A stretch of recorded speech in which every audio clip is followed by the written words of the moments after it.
नमस्कार प्यारे बच्चों, मैं राजकुमार सैनी आप सभी बच्चों का इस ऑनलाइन पाठ्यक्रम में स्वागत करता हूं। प्यारे बच्चों, कल हमने जो एक्सरसाइज 15 की थी 15.3 उसमें हमने कुछ प्रश्नों का यानी 7 प्रश्नों का जो अध्ययन है वो हमने कर लिया था। और अब देखो आगे जो प्रश्न संख्या 8 है उसको देखिए, इसमें आपको क्या दिया गया है। देखो इसमें क्या दिया है, दी गई आकृति में, मतलब इसमें आपको एक आकृति पहले से बना के दे रखी है इस तरह से।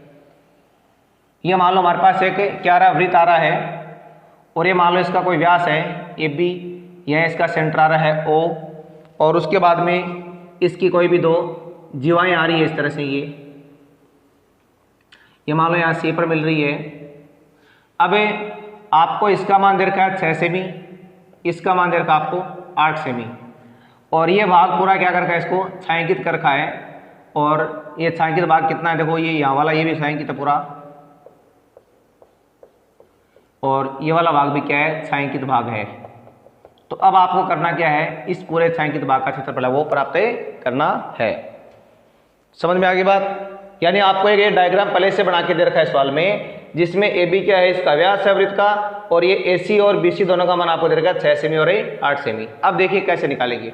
डायग्राम को देखते ही आपको ये बात तो समझ में आ गई है कि ये क्षेत्रफल प्राप्त करने के लिए हम क्या करेंगे, इस पूरे वृत्त में से इस त्रिभुज का जो क्षेत्रफल है वो घटा देंगे। तो हम इसके लिए क्या करेंगे, अब देखो मेन समस्या क्या आती है, इस वृत्त के क्षेत्रफल के लिए आपको त्रिज्या का पता नहीं है। हमें तो पहले क्या करना पड़ेगा, इसकी त्रिज्या प्राप्त करनी पड़ेगी ना।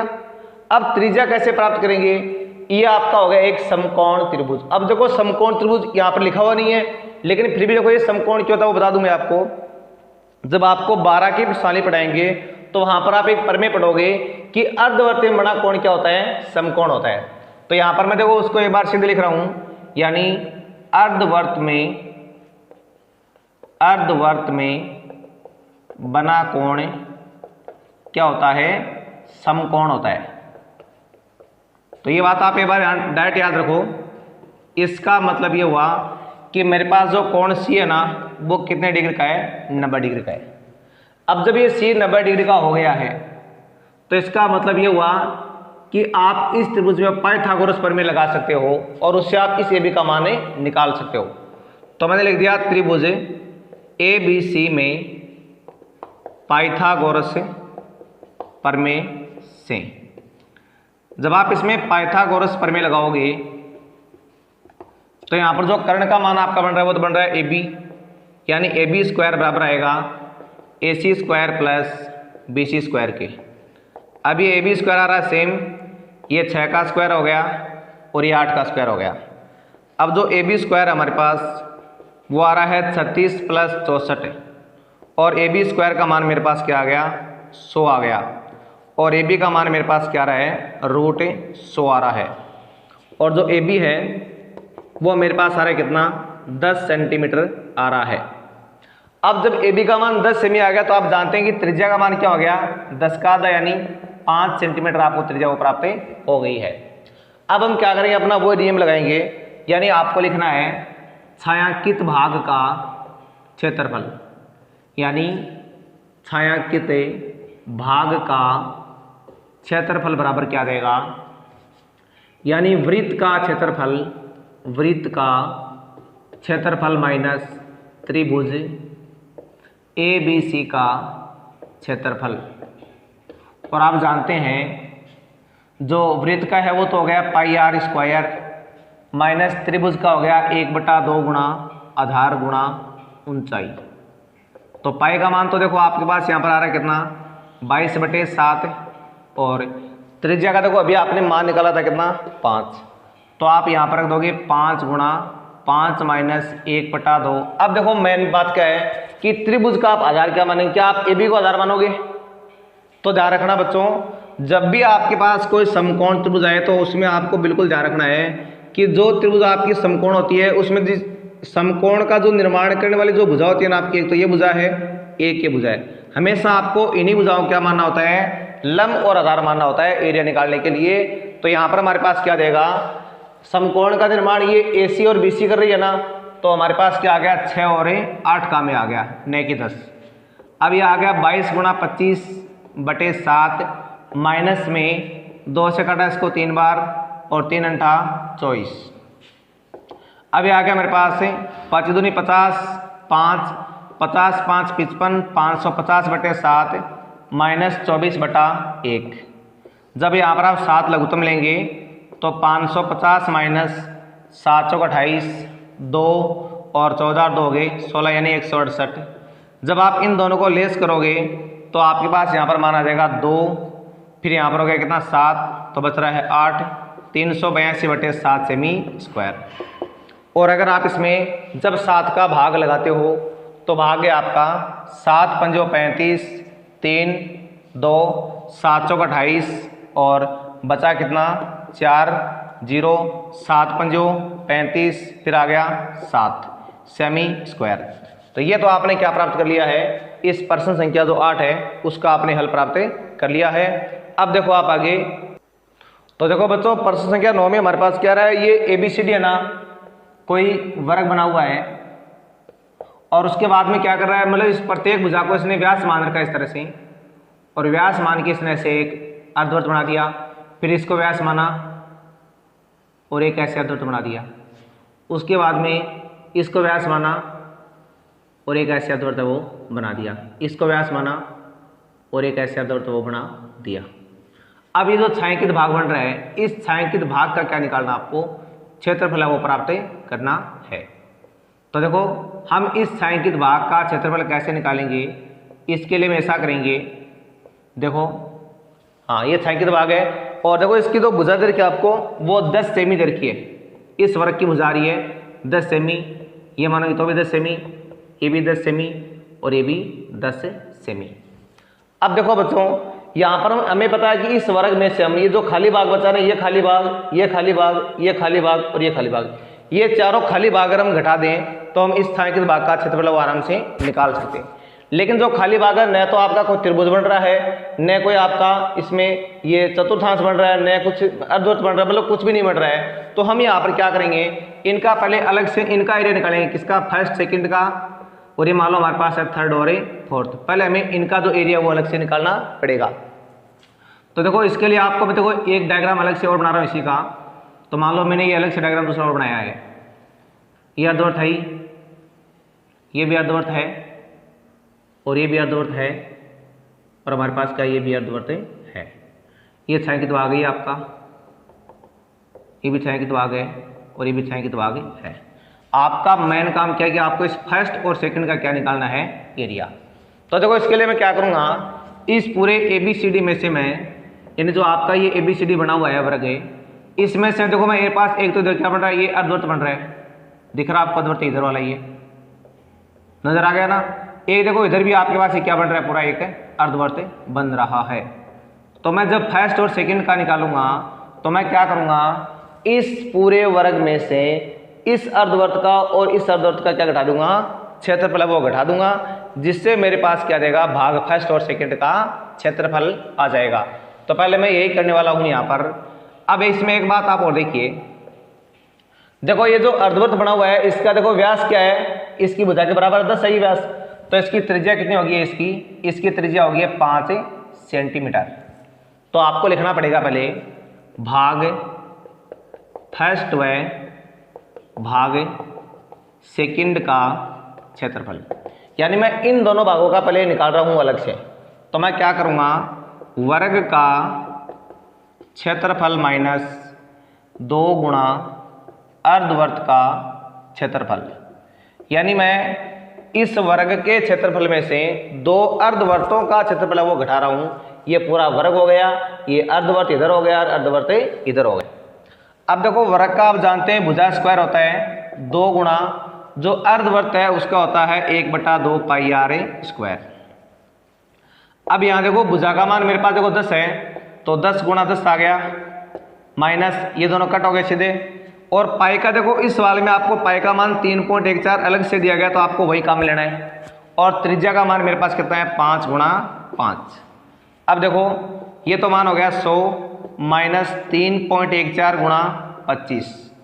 अब आपको क्या करना है, 100 माइनस इनको गुणा कराएंगे यहाँ पे, तो ये आ रहा है 78.5।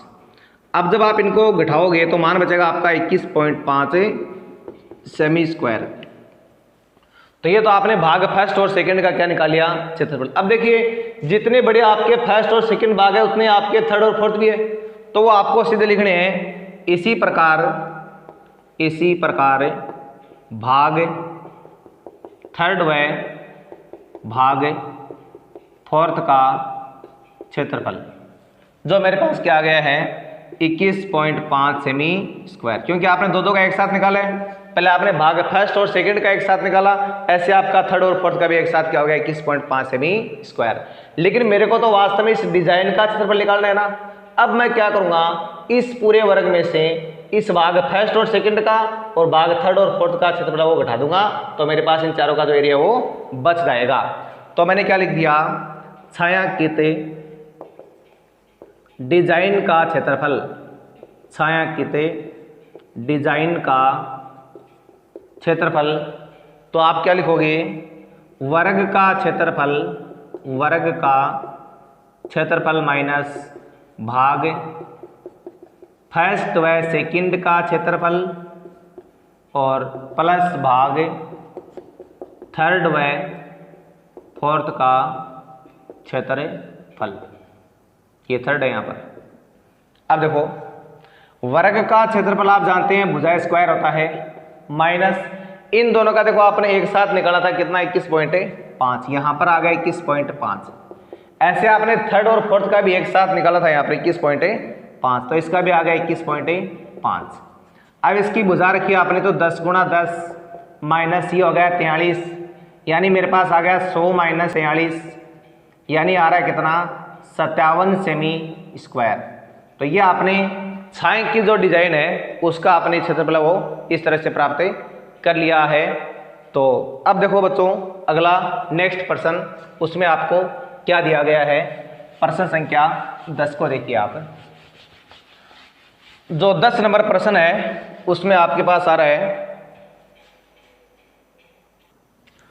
तो पहले बच्चों प्रश्न संख्या 10 में आपको दिया गया है, यानी ये आपके पास एक कोई बड़ा सा अर्धवृत्त आ रहा है, उसके अंदर एक छोटा सा ये वृत्त बनाया गया है और इस वृत्त का आपसे क्या पूछा है, क्षेत्रफल।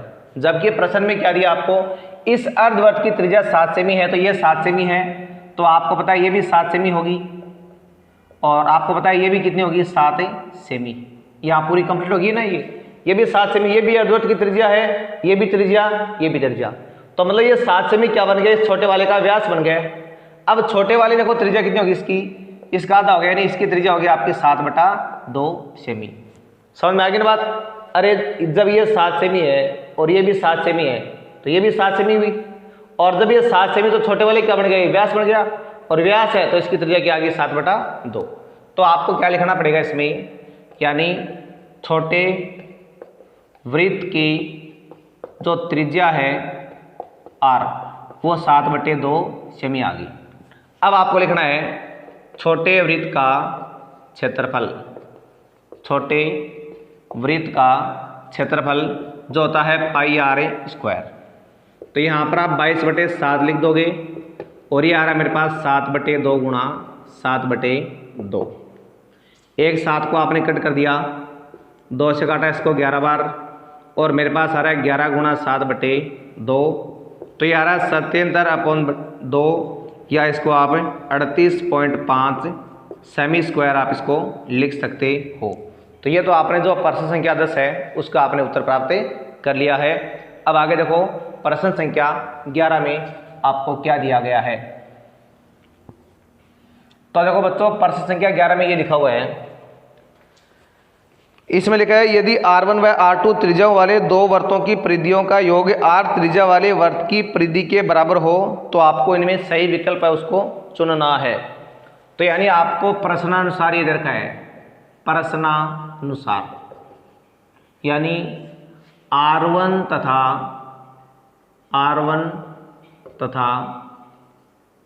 R2 त्रिज्या वाले वृत्तों की परिधियों का योग बराबर आ रहा है R त्रिज्या वाले वृत्त की परिधि। ये आपको दिया गया है। तो देखो R1 और R2 त्रिज्या वाले वृत्तों की परिधियों का योग क्या हो गया आपका 2 पाई R1 और उसकी होगी 2 पाई RA2 और R त्रिज्या वाले की होगी कितनी 2 पाई R। अब देखो इन दोनों में से आप 2 पाई कॉमन लेंगे बाहर तो ये आ रहा है R1 प्लस R2, उधर मेरे पास आ रहा है 2 पाई R। देखो दोनों तरफ आप 2 पाई को कट कर दोगे सीधा और मेरे पास आ गया R1 प्लस R2 बराबर क्या आ गया R आ गया। यानी आपके पास संबंध क्या प्राप्त हो गया R बराबर R1 प्लस R2। ये हो गया आपका प्रश्न संख्या 11। अब उसके बाद देखो आप जो इसका अंतिम प्रश्न है 12वां प्रश्न, उसमें क्या दिया गया है। देखो 12वां प्रश्न आपका सेम पहले प्रश्न के समान ही है। 14 सेमी भुजा वाले वर्ग में बने अंतःवर्त की परिधि। मतलब आपको फिर से क्या दिया गया है, एक 14 सेमी भुजा का आपको वर्ग दिया गया है और इसमें क्या बनाना, आपको एक अंतःवर्त वो बनाना है। तो मान लो आपने इस तरह से ये जो अंतःवर्त है वो बना दिया है। यह अंतःवर्त का मतलब क्या, इसको स्पर्श करेगा, ये चारों किनारों को इसको स्पर्श करता हुआ आएगा। तो ये हमारे पास है ABCD क्या है, कोई वर्ग है जिसकी भुजा है 14 सेमी। अब जो अंदर अंतःवर्त बन रहा है उसकी आपको परिधि ज्ञात करनी है। तो हम क्या करेंगे, वो अपना तरीका लगाएंगे। देखो इसका व्यास क्या हो गया, बिल्कुल इसके बराबर हो गया 14 सेमी। तो इसकी त्रिज्या क्या आ गया हमारे पास है, इसके लिए R का मान आ गया 14/2 यानी 7 सेमी आ गया है। तो आपको लिखना पड़ेगा यानी वृत्त की जो त्रिज्या है, वृत्त की त्रिज्या यानी जो R है उसका मान आ गया 14/2 यानी 7 सेमी। अब आपको लिखना है यानी अंतःवृत्त का क्षेत्रफल, अंतःवृत्त का क्षेत्रफल जो हो जाएगा पाई RA²। तो यहाँ पर पाई का मान तो आ रहा है 22/7 और त्रिज्या का मान आपने लिख दिया 7 × 7।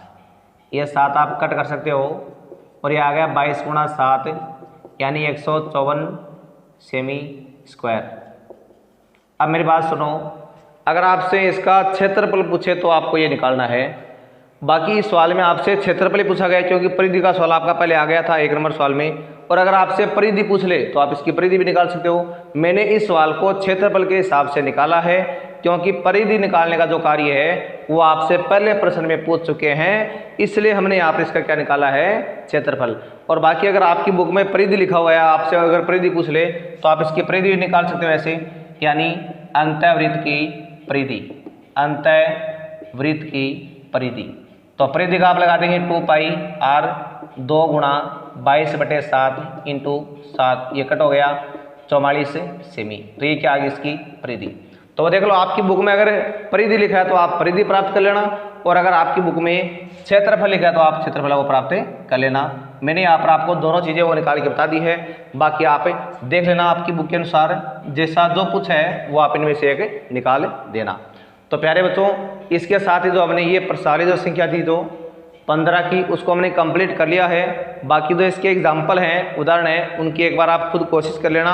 किसी भी एग्जाम्पल में अगर आपको समस्या आती है, कोई दिक्कत आती है तो आप मुझसे कमेंट बॉक्स में लिख के पूछ सकते हो।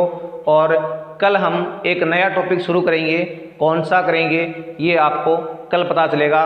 तब तक के लिए आपको क्या करना है, इन प्रश्नों का अभ्यास करना है, इनका रिवीजन करना है, और साथ में जो अपना चैनल है इसको लाइक और सब्सक्राइब भी करना है, और साथ में बेल आइकन है उसको भी आपको प्रेस करना है, ताकि जब भी नया वीडियो अपलोड हो नेक्स्ट टॉपिक का तो उसका तुरंत नोटिफिकेशन है वो आपके पास आ जाए। धन्यवाद बच्चों।